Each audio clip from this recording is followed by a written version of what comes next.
Berangsur-angsur Indonesia bangkit dan percaya. Beramai-ramai Indonesia mulai peka akan hoax. Masih banyak pemberitaan yang simpang siur akan vaksinasi, padahal agar dapat meredakan pandemi ini hanya satu cara, yaitu dengan mencapai herd immunity. Menambah 696.433 diupdate pada hari Sabtu 11 September 2021 dengan jumlah total orang yang telah divaksinasi dosis pertama sebanyak 71.667.777 atau 34,41%. Untuk memberikan arahan dan edukasi mengenai vaksinasi, partner Sehat Health on Top pada episode kali ini adalah Dr. Siti Nadia Tarmizi sebagai Direktur Pencegahan dan Pengendalian Penyakit Menular Kementerian Kesehatan Republik Indonesia, sekaligus juru bicara pemerintah untuk program vaksinasi COVID-19. Halo Ibu Nadia, apa kabar? Kabar baik. Terima kasih ya Ibu ya udah mau menyempatkan waktunya untuk berbincang bersama kami di Health on Top Binus TV. Ini kita mau ngebahas nih situasi pandemi COVID-19 saat ini, terutama juga keadaan vaksin. Nah kalau misalnya sekarang melihat nih ya Bu ya, per September ini kan mulai kasus itu sudah mulai menurun ya Ibu ya. Sudah bertanda bahwa kita mungkin sudah disiplin dalam tanda kutip untuk mengikuti peraturan-peraturan. Tapi untuk saat ini Bu, keadaannya COVID-19 di Indonesia seperti apa sih Bu? Ya, betul sekali ya. Jadi kalau kita lihat kondisi kita dibandingkan di bulan Juli pada waktu puncak-puncaknya kasus tersebut ya, bahkan kita pernah mencapai angka 58.000 kasus COVID per harinya. Saat ini kasus konfirmasi itu sudah pada angka kalau per kemarin 5.376 ya. Jadi angkanya sudah sangat turun, dan kasus meninggal yang tadinya mencapai 1.000 sampai dengan 2.000 bahkan sempat lebih dari 2.000 saat ini sudah 315, ditambah dengan meningkatnya jumlah angka kesembuhan ya, serta juga kalau kita lihat jumlah orang yang dilakukan tes juga terus meningkat. Jadi kalau kita melihat jumlah kasus atau kondisi COVID-19 ya, jauh sebenarnya kita sudah turun hampir 94% penurunan daripada kasus dibandingkan Juli 2021 kemarin, di mana kita mengalami puncak daripada kasus COVID-19. Ya memang di Juli itu kan puncaknya lagi tinggi dan juga mungkin berbarengan adanya varian Delta yang masuk ke Indonesia ya Bu ya. Kalau untuk saat ini varian yang ada di Indonesia sendiri itu ada berapa jenis Bu yang terdeteksi? Iya. Jadi kita tahu kalau WHO kan mengklasifikasikan setidaknya tuh ada 3 sebenarnya ya, yaitu varian of concern atau VOC, itu varian alpha, beta, delta ya, yang kita tahu 3 varian itu sudah ada di Indonesia ya. Kemudian kalau kita lihat ada lagi varian yang kita sebut sebagai varian of interest ya. Kalau varian of interest itu cukup banyak jenis variannya ya, karena variannya itu ada mulai dari eta, iota, kappa, lambda ya, dan juga varian mu yang terakhir ya. Nah kalau untuk varian of concern itu kita hanya tinggal satu, yaitu varian gamma yang belum masuk sebagai varian of concern di Indonesia. Tapi kalau varian of interest itu dari eta, iota, kappa, lambda itu kita juga belum menemukan varian of interest. Nah, satu lagi yang sebenarnya menjadi kewaspadaan WHO itu adalah yang disebut varian for further monitoring.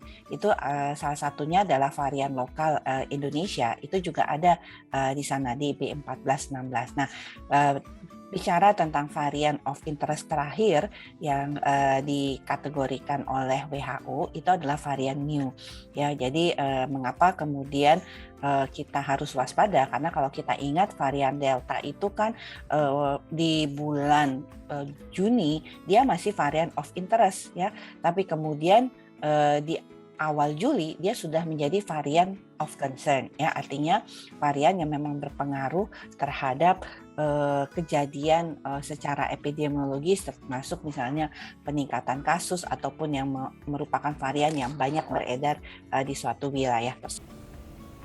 Oke, kalau untuk penyebab dari adanya varian baru yang bermutasi ini sebetulnya di Indonesia itu apa sih Bu? Karena kan mungkin apakah memang dibukanya penerbangan yang akhirnya orang-orang asing masuk ke Indonesia dan menyebabkan tertularnya lah gitu masuk ke varian-varian baru juga, dan juga yang paling berbahaya dari semua varian itu apa Bu?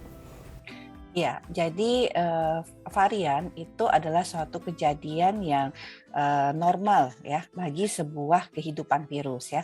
Karena virus itu kan makhluk paling kecil ya. Ya, sementara kalau makhluk paling kecil itu dia harus survive. Nah, survive-nya itu adalah dengan cara beradaptasi sebenarnya dengan host-nya. Host daripada virus COVID-19 itu siapa? Itu manusia, sel manusia. Jadi kita tahu sel manusia ini kan beda-beda ya Mbak. Jadi otomatis dia akan menyesuaikan pada saat dia menularkan kepada kita. Jadi karena kita punya juga kekebalan tubuh, kita juga punya berbagai sistem imunitas yang sudah ada di dalam tubuh kita dalam merespon masuknya virus COVID-19, maka kemudian virus tersebut bermutasi ya. Jadi memang dia adalah biasa. Jadi kalau kita lihat virus Wuhan yang pertama kali ditemukan itu sudah tidak ada lagi, sudah sebagian besar bermutasi menjadi berbagai macam jenis virus yang tadi kita sebutkan, mulai dari varian of concern, varian of interest, sampai varian for further monitoring. Nah, mengapa kemudian kita harus mewaspadai? Karena mutasi atau adaptasi virus tadi terhadap sel manusia itu tentunya memberikan dampak. Ada yang sifatnya semakin ganas, ada yang kemudian dia semakin lemah karena bermutasi kan bisa bermacam-macam ya, atau dia biasa-biasa aja. Nah, yang harus kita perhatikan ini yang kalau dia semakin ganas. Semakin ganas itu dalam arti adalah pertama, dia meningkatkan kecepatan penularan. Nah, kita bisa lihat pada varian Delta ya, begitu banyak orang yang sakit tertular dan dalam waktu yang singkat. Kalau kita lihat kurva di Juli itu kan sangat tajam kenaikannya ya. Nah, kemudian dengan PPKM kita bisa turunkan ya. Yang kedua adalah meningkatkan keparahan penyakit ya. Jadi dari yang tadinya gejalanya ringan, tiba-tiba dalam waktu singkat bisa menjadi gejala berat ya, tanpa ada tahapan-tahapan yang mungkin biasanya ada gitu, dari gejala ringan tambah berat, tambah berat, tambah berat. Ini enggak, dari ringan tiba-tiba langsung masuk ke arah berat. Jadi misalnya tadinya sesaknya biasa-biasa aja, tiba-tiba langsung turun saturasi oksigennya kurang dari 60% sehingga terlihat makin sesak ya. Nah, yang ketiga adalah memperlambat respon pengobatan ya. Kita tahu bahwa kalau kita sakit berat pasti diberikan obat-obatan ya untuk membantu kita. Nah, virus bisa juga kemudian menghambat respon pengobatan kita. Dan yang keempat tentunya adalah dapat mengelabui vaksin. Jadi efek netralisasi dari antibodi vaksin itu terpengaruh oleh adanya mutasi ini, sehingga kemudian dia bisa menghindar dari vaksin yang sudah ada di dalam tubuh kita. Nah, jadi hal-hal inilah yang tentunya menjadi kewaspadaan kita mengapa varian baru ini harus bisa kita cegah perluasannya. Nah, yang pertama memang sampai saat ini kan Indonesia belum memiliki varian Indonesia yang atau varian lokal yang dikelompokkan sebagai varian of concern atau varian of interest ya. Sebagian besar tadi yang disebutkan alfa, beta, gamma, delta itu adalah varian dari luar negeri ya. Nah, artinya sekarang kita sudah mendengar ya ada varian baru yang kita sebut sebagai varian mu. Nah, varian mu ini tentunya harus menjadi perhatian kita. Yang pertama adalah varian ini kan kita tahu asalnya dulu. Jadi kalau varian-varian baru itu kita harus tahu dulu asalnya. Ya. Jadi kalau kita tahu asalnya, misalnya varian mu lah saya contohkan yang paling baru. Kalau varian Delta kan dari India, makanya waktu varian Delta dinyatakan varian of concern, itu kita langsung menutup untuk seluruh warga negara India tidak boleh masuk ke Indonesia ya, kecuali tentunya diplomatik ya. Warga negara Indonesia saja yang boleh masuk ke Indonesia walaupun dia punya riwayat perjalanan ke India ya. Jadi hal yang sama untuk varian of interest. Jadi kita tahu bahwa saat ini varian mu ya contohnya itu adalah varian yang ditemukan di Ekuador dan Kolombia ya.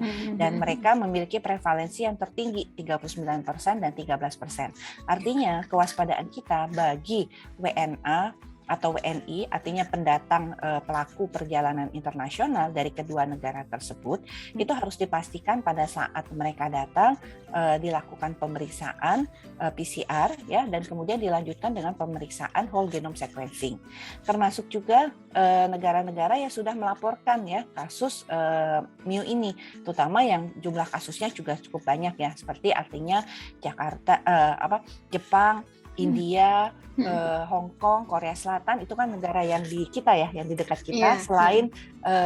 Selain tentunya negara Amerika Serikat dan beberapa negara Eropa yang juga sudah melaporkan. Tapi artinya itu hanya kewaspadaan, jadi penting untuk kita dan mereka-mereka yang memiliki riwayat perjalanan ke negara-negara terjangkit ya, ataupun yang berasal dari negara-negara terjangkit ya, itu harus dilakukan pemeriksaan genome sequencing ya. Nah, kalau positif harus diisolasi. Nah, tapi harus diingat juga nih, Mbak, bahwa bisa saja varian tersebut muncul sebagai varian yang tiba-tiba sifatnya seperti lokal, artinya dia itu tidak memiliki ya, orang yang positif COVID itu kemudian diperiksa spesimennya, kemudian dia itu ternyata mengandung suatu varian baru dari virus COVID-19, tapi dia nggak punya riwayat perjalanan luar negeri. Nah, ini harus diwaspadai. Artinya kembali lagi bahwa kita harus tetap ya, selain tadi pemerintah perkuat screening dan pengawasan di pintu-pintu masuk negara, baik di udara, laut ya maupun darat. Tapi kita juga pada kasus-kasus yang ada peningkatan kasus atau yang kita sebut unusual event ya, jadi peningkatan kasus tiba-tiba, itu juga dilakukan monitoring untuk pemeriksaan genome sequencing-nya. Oke. Berarti masih mewaspadai ya dengan adanya upaya untuk lebih memperketat lagi, berarti penutupan masuknya warga asing atau negara asing yang boleh itu orang Indonesia yang melakukan perjalanan untuk masuk kembali lagi ke Indonesia untuk mencegah adanya lagi nih varian MU ini ya, Bu ya. Betul. Nah, sedikit mungkin saya tambahkan tadi, saya mungkin lupa bahwa varian of interest sendiri ya, varian MU itu sampai sekarang ini belum ditemukan di Indonesia. Tapi kalau kita bicara varian of interest lainnya ya, seperti Eta, Epsilon, Kappa, itu sudah ditemukan di Indonesia ya. Jadi varian of interest itu sebagian ada 3 jenis yang sudah ditemukan di Indonesia, yaitu Eta, Epsilon, dan Kappa tadi. Oke, baik. Oke, selanjutnya kita akan ngebahas soal vaksin nih, Bu, karena kan ini menjadi salah satu bukan syarat obatnya kita untuk mencapai herd immunity. Tapi kita break dulu. Jadi Smart Viewers jangan kemana-mana, tetaplah bersama kami di Health on Top.